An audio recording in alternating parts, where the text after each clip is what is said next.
Hi ಎಲ್ರಿಗೂ ನಮಸ್ಕಾರ. News 18 ಕನ್ನಡದ ಡಿಜಿಟಲ್ ಕಂಟೆಂಟ್ಗೆ ಸ್ವಾಗತ. ನಾನು ಸುನಿಲ್ ಗೌಡ. ಸ್ನೇಹಿತರೆ, ಹಿರಿಯ ನಾಗರಿಕರ ಅನುಕೂಲಕ್ಕಾಗಿ ರಾಜ್ಯ ಸರ್ಕಾರ ಅನ್ನ ಸುವಿಧಾ ಯೋಜನೆಯನ್ನು ಜಾರಿಗೆ ತಂದಿದೆ.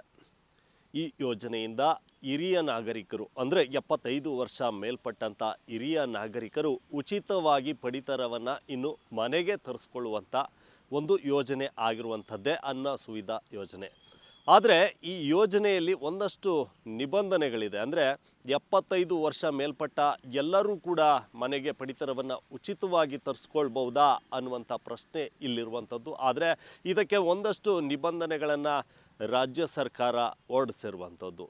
ಅದೇನು ಅಂತ ಹೇಳ್ತೀನಿ. ಅದಕ್ಕಿಂತ ಮುಂಚೆ ನೀವಿನ್ನೂ ಕೂಡ ನಮ್ಮ ಫೇಸ್ಬುಕ್ ಹಾಗೂ ಯೂಟ್ಯೂಬ್, ಇನ್ಸ್ಟಾಗ್ರಾಮನ್ನು ಸಬ್ಸ್ಕ್ರೈಬ್ ಮಾಡ್ಕೊಂಡಿಲ್ಲ ಅಂತಂದರೆ ಮಾಡ್ಕೊಳ್ಳಿ ಅಂತ ಹೇಳ್ತಾ, ಅನ್ನ ಸುವಿಧಾ ಯೋಜನೆ ಅಡಿಯಲ್ಲಿ 75 ವರ್ಷ ಮೇಲ್ಪಟ್ಟ ಹಿರಿಯ ನಾಗರಿಕರಿಗೆ ಅನುಕೂಲವಾಗಲಿ ಅಂತ ರಾಜ್ಯ ಸರ್ಕಾರ ಈ ಒಂದು ಯೋಜನೆಯನ್ನು ಜಾರಿಗೆ ತಂದಿರುವಂಥದ್ದು. ಅಂದರೆ BPL, ಅಂತ್ಯೋದಯ, APL ಕಾರ್ಡ್, ಈ ರೀತಿಯಾದಂಥ ಪಡಿತರ ಕಾರ್ಡ್ಗಳು ಯಾವೆಲ್ಲ ಇದ್ದಾವೆ, ಈ ಕಾರ್ಡ್ನಲ್ಲಿ ಹಿರಿಯ ನಾಗರಿಕರುಗಳು ಕೂಡ ಇರುವಂಥದ್ದು. ಈ ಹಿರಿಯ ನಾಗರಿಕರಿಗೆ ಅನುಕೂಲವಾಗುವಂತೆ ಅವರ ಮನೆ ಬಾಗಿಲಿಗೆ ಪಡಿತರವನ್ನು ಇನ್ನು ಮುಂದೆ ಸರಬರಾಜು ಮಾಡಲಿಕ್ಕೆ ಈ ಒಂದು ಅನ್ನ ಸುವಿಧಾ ಯೋಜನೆಯನ್ನು ರಾಜ್ಯ ಸರ್ಕಾರ ಜಾರಿಗೆ ತಂದಿರುವಂಥದ್ದು.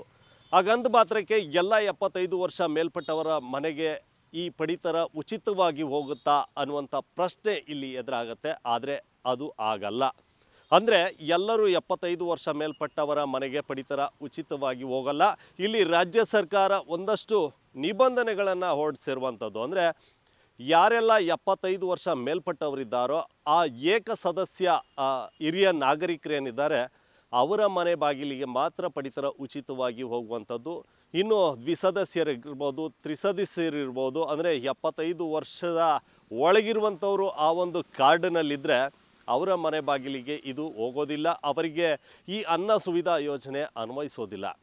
ಏಕ ಸದಸ್ಯರು ಅಂದರೆ ಒಬ್ಬರೇ ಯಾರೆಲ್ಲ 75 ವರ್ಷ ಮೇಲ್ಪಟ್ಟ ಪುರುಷರಾಗ್ಬೋದು, ಮಹಿಳೆಯರಾಗ್ಬೋದು, 75 ವರ್ಷ ಮೇಲ್ಪಟ್ಟವರು ಯಾರಿರ್ತಾರೆ ಇವರಿಗೆ ಅನುಕೂಲವಾಗಲಿ ಅಂತ ರಾಜ್ಯ ಸರ್ಕಾರ ಈ ಒಂದು ಅನ್ನ ಸುವಿಧಾ ಯೋಜನೆಯನ್ನು ಜಾರಿಗೆ ತಂದಿದೆ. ಯಾಕಂದರೆ ಪ್ರತಿ ತಿಂಗಳು ನ್ಯಾಯಬೆಲೆ ಅಂಗಡಿ ಮುಂದೆ ಸಾಕಷ್ಟು ಸಮಸ್ಯೆ ಆಗ್ತಾಯಿತ್ತು. ಅಂದರೆ ಒಬ್ಬರೇ ಇರುವಂಥವರು, ಏಕ ಸದಸ್ಯರಿರುವಂಥವರು ನ್ಯಾಯಬೆಲೆ ಅಂಗಡಿಗೆ ಯಾವುದಾದರೂ ಆಟೋಗಳನ್ನು ಹಿಡಿದು ಬರಬೇಕಾಗಿತ್ತು. ಜೊತೆಗೆ ವಯಸ್ಸಾಗಿರೋದ್ರಿಂದ ಅವರು ನಡೆದು ಕೂಡ ನ್ಯಾಯಬೆಲೆ ಅಂಗಡಿಗೆ ಬರೋದಕ್ಕೆ ಸಾಧ್ಯವಾಗ್ತಾ ಇರಲಿಲ್ಲ.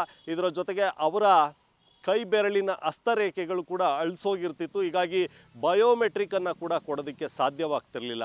ಹೀಗಾಗಿ ಸಾಕಷ್ಟು ಹರಸಾಹಸವನ್ನು ಪಡಬೇಕಾಗಿತ್ತು. ಅಂದರೆ ನ್ಯಾಯಬೆಲೆ ಅಂಗಡಿಗೆ ಬಂದಂಥ ಹಿರಿಯ ನಾಗರಿಕರು ಕನಿಷ್ಠ 10 ರಿಂದ 20 ನಿಮಿಷ ಬಯೋಮೆಟ್ರಿಕ್ಕಾಗಿ ಕಾದು ನಿಂತು ಸಾಕಷ್ಟು ಹರಸಾಹಸವನ್ನು ಪಡಬೇಕಾಗಿತ್ತು. ಹೀಗಾಗಿ ರಾಜ್ಯ ಸರ್ಕಾರ ಈ ಅನ್ನ ಸುವಿಧಾ ಯೋಜನೆಯನ್ನು ಜಾರಿಗೆ ತಂದಿರುವಂಥದ್ದು. ಈಗಾಗಲೇ ಏನು ಆಹಾರ ತಂತ್ರಾಂಶದಲ್ಲೂ ಕೂಡ ಈ ಒಂದು ಅನ್ನ ಸುವಿಧಾ ಯೋಜನೆಯ ಇದನ್ನು ಅಳವಡಿಕೆ ಮಾಡೋದಕ್ಕೆ ಈಗಾಗಲೇ ಸಿದ್ಧತೆಗಳು ಕೂಡ ನಡೀತಾ ಇರುವಂಥದ್ದು.